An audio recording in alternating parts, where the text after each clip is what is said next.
Hello and greetings from Bowling Green, Kentucky in the United States. I want to thank Professor Yancey and the ISNFR committee for accommodating my current but thankfully minor health issues and allowing me to speak to you in this way via film. My name is Jack Montgomery. I'm currently a professor and a librarian at Western Kentucky University. At WKU, I lead a sort of double life with a commitment to my profession as a faculty librarian and another as an author and lecturer on my passion, American folk magic and folk religious practices. It is that second life that I will discuss with you today. I want to take you on a journey of sorts to a worldview and a reality perhaps a bit different from the one you're used to in your daily lives. The great American folklorist Alan Lomax once described American culture as a patchwork culture made of the dreams and the songs of its people. Today, I hope to introduce to you a verbal, charming tradition of spiritual healing subculture that came from Europe in the 17th century with immigrants, where it evolved within its new setting and continues invisibly and mostly unnoticed by the greater culture to this very day. It is a culture that I discovered 45 years ago as a college student in South Carolina, looking for a topic of field research, but which became a discovery of personal heritage, an academic passion, and a lifelong spiritual pursuit. This largely German-American folk healing tradition we will examine today is known by its nickname called powwowing, which was given to it by Native Americans who thought it resembled some of their own shamanic healing traditions. It is also commonly known by the term brauchrei, or using for sympathy in the Carolinas. Powwow manifested anywhere Germanic people settle for a variety of reasons which we will review. I must say at the outset that in the short time we have today, I can only scratch the surface of this topic and provide you only a glimpse of this amazing tradition. So let's begin. Slide 2. As I said earlier, there are two places in the American colonies where powwow tradition became concentrated. First and foremost was in the state of Pennsylvania, and second was in certain areas of the southern region called Appalachia, which includes both North and South Carolina, Virginia, and Georgia. Most of my early field research was focused in a region of South Carolina called the Dutch Fork. You've probably heard the term Pennsylvania Dutch, but that's a misleading term. The use of the word Dutch resulted from a mispronunciation of the word Deutsch, or German. My own mother's family were descended from German-speaking people who arrived in Maryland around 1800 and migrated to German settlements in western North Carolina, where I discovered they were also familiar with powwowing via my great-grandfather Wagner. So let's look at how these Germans got to the Carolinas. In the early part of the 18th century, life for many people along the German-Swiss border and the Rhineland was difficult at best. Devastated by wars and economically oppressed by the local gentry, and often persecuted for their religious differences, many people in this area were ready to find something new for their lives and the lives of their children. As if to answer this dissatisfaction, the Colonial Planters Society in the coastal Carolinas sent enticing advertisements extolling the climate and the life in the New World of the Carolinas and disseminated those pamphlets all through the Rhine Valley, promising a new land of wealth and opportunity. However, rather than fueled by simple altruism, these American planters wanted to create a human barrier between themselves and the Native American tribes, which had been pushed out of the low country and occasionally still harassed the coastal peoples. In addition, there were escaped indentured English, Scots, and Irish who had fled their indentures and the slave-like conditions of those indentures and formed communities of people considered to be lawless and dangerous. This induced immigration from the Swiss area of Germany called the Palatines began in 1709, and soon the mid-state of South Carolina was secure and productive as a trade in certain commodities like lumber began to flourish. The red, iron-rich clay produced high-quality pottery, and the craftsmanship of the German settlers became renowned.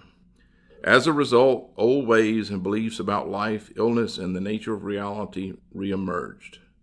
The result was that the practice of powwowing or using for sympathy was preserved and flourished. The colonists became clannish and provincial, a posture that remained until very recent times. Slide 3. Using for sympathy, or using as it was called, associated with the all-too-common hex signs and sacred fractures that were in almost every home in the Dutch Fork, as you see in the middle of slide 3 and below it. Every house, even today, has a iron horseshoe nailed over the front door to prevent the entrance of negative spirits. Iron is considered to be an active apotropaic element which disrupts psychic energy. Out of this cultural isolation provincialism came certain magical adepts in the Fork. For instance, Daniel Kuhn, 1810 to 1876, who spoke 4 languages, sired 14 children, and was noted for his talents as a healer and a bilocator, who could appear at 2 places at the same time. While Daniel was revered and sought after, Mary Engelmeyer of Selectington, South Carolina, was a noted healer who fell afoul of her community and was charged with witchcraft in 1796. The transcript from this trial reads like a horror novel. Her house was a true hex house which faced east, between 2 bodies of running water, had 3 separate doors to enter it in order to block the entrance of spirits. The house was eventually purchased by my primary field contact, Lee Rouse Gandy, who was also known as a master witch or a hexenmeister. One thing to remember that a powwow, no matter how revered, always walked a thin social line of acceptance. If he was successful and the patient recovered, the powwow was seen as a benefactor, as with Daniel Kuhn. However, if something went wrong, the healing attempt failed, or something strange or tragic happened in the community, then the powwow could easily become a scapegoat, as with Mary Engelmeyer. The powwow healer altogether was feared and respected, and there were many examples of this tenuous social relationship between the community and the powwow in the local historical accounts. Slide 4. My primary contact for this research in the 1970s was Lee Rouse Gandy, or Lee as I called him. Lee had a very mixed reputation in the community, and for several years of apprenticeship. He was a hex artist who created the drawings you see in the slide, and he wrote a book called Strange Experience, an autobiography of a hexenmeister. Slide 5. We now move to verbal charms. Verbal charms in the Southern powwow tradition reflect 2 of the 4 distinct forms of magical practice. Number 1, sympathetic magic, where the belief exists that like actions produce like results, and conscious projection of mental energy toward a target, whether human or animal. Examples of projection include the laying of hands on the sick, gestures of stroking, washing, or blowing the breath toward a cut, burn, or bruise. Examples of sympathetic magic may include magical charging or empowerment of a physical charm, such as in the picture, which could be an amulet, a poppet, or any other physical form. Most often, the 2 forms of magical practice are combined and delivered to the target while the powwow doctor is in a deep state of voluntary trance. Treatments are the end result of a ritual process that begins and ends with consultation. As one old powwow told me, I'm the poor man's psychiatrist. Slide 6. Most of these spoken charms, such as the Second Mersberg Charm for sprains, are of ancient origin and reach back to pre-Christian times, before they were adopted and edited as Christianity became politically and religiously dominant. This particular charm was first recorded in the 10th century manuscript in Germany, but is known to have dated from the 5th or 6th century. You see the Norse god Woden in the role of healer, and this points to him healing a horse that has fallen and sprained its leg. In the Christian version, the Lord becomes the healer, and yet the essential structure of the charm is the same. Slide 7. Powwow charms are often recited in a soft, whispered voice and are filled with Christian imagery, including this one for Snakebite from 1837, which refers to the biblical temptation of Eve by the serpent. These charms are always spoken 3 times and are concluded with the Trinitarian formula. Traditionally, there's a written source for spoken and written powwow charms, which is Powwows or the Long Lost Friend by John George Holman. Holman was a Pennsylvania Dutch healer, and the book is a collection of home and folk remedies as well as recipe formulas from anything from good beer to talismans. It is a translation of a German original, first published in Reading, Pennsylvania in 1820, and has never been out of print since. Little is actually known about Homan, other than he immigrated to the U.S. from Germany in 1802 and settled in the area around Reading in the Pennsylvania Dutch community, where he printed, sold broadsides, chapbooks, and other types of things to make a living. It's known that he borrowed extensively from older texts. The impact of the long-lost friend on historical and modern powwowing cannot be overstated, even though other magically based titles were used, especially the Bible. Slide 9 is a general wounds healing. I have personally seen this simple charm employed in an emergency situation with a small child or dog that had been run over by an automobile. Stunned by the near immediate effectiveness of the charm, I finally realized upon reflection that the words spoken are only a vehicle for the projected mental energy that is being focused. In the case of the injured toddler who was screaming in pain and bleeding profusely, the charm took effect almost immediately, and she was completely healed in less than a minute. It's at that moment that I knew something very special was taking place, and I had to know more about this practice. Slide 10.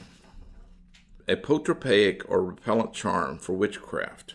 This is a classic powwow charm to protect the home from witchcraft and evil spirits, which starts with drawing in chalk or white stone or in salt on the outside of your doorstep, marking the ground with 3 crosses spaced equidistant apart while saying the charm. The world was considered to be a very dangerous place and one that had to protect from both visible and invisible sources. So this is one of those charms. Slide 11. Here are the photos of some well-known modern powwows who carry on the tradition performing their traditional task. There are 3 very important points to remember. 1. A powwow operates completely within the Christian philosophical framework. The Bible is actually used as a healing tool. As one powwow said to me, I could not do this without God's permission and cooperation. 2. No legitimate powwow will ask for money or any other form of compensation for what he does. 3. No legitimate powwow will ever perform a curse or cause any deliberate harm to anyone. Harmful magic is the province of the witch and has nothing to do with powwow. Even when removing a ghost from a dwelling, you may not attack it, but only help it to see the error of its ways and leave. The people in the picture are interesting. The 2 gentlemen on the left are the pupils of Lee Rouse Gandy of Lexington, South Carolina. Michael Harmon is on top and myself on the bottom doing a classic taken off for a lung infection. On the right, we have 2 devout Christian practitioners from Pennsylvania, the Reverend Christopher Bellardi and Robert M. Phoenix. The lady pictured is Jeannie Trayer, a.k.a. Silver Ravenwolf. She is interesting in that she blended traditional powwowing with modern New Age ideas and neo-pagan Wicca, much to the dismay of some of the traditionalists. In the center is Patrick Don Moyer of Kutztown University. Patrick is the finest scholar of the Pennsylvania tradition alive today. You know, being a librarian, I have to recommend books for you to read. There are books on the long-lost friend on the left. There's 2 analyses, one by Patrick Don Moyer. There's Lee Gandy's book, Strange Experience, The Secrets of a Hexenmeister, if you can find a copy. There's Chris Bellardi's The Red Church, a very academic take on powwow from David Cribble, and even a movie called Apprentice to Murder. In the center, you have American Shamans, Journeys with Traditional Healers, which is my memoir of the last 30 years of work with these people. And you have Patrick Don Moyer's Powwowing in Pennsylvania, which is an exceptional book. And with that, I want to thank you for your kind patience and attention, and I'll do my best to answer any questions you may have now or later by email. Thank you.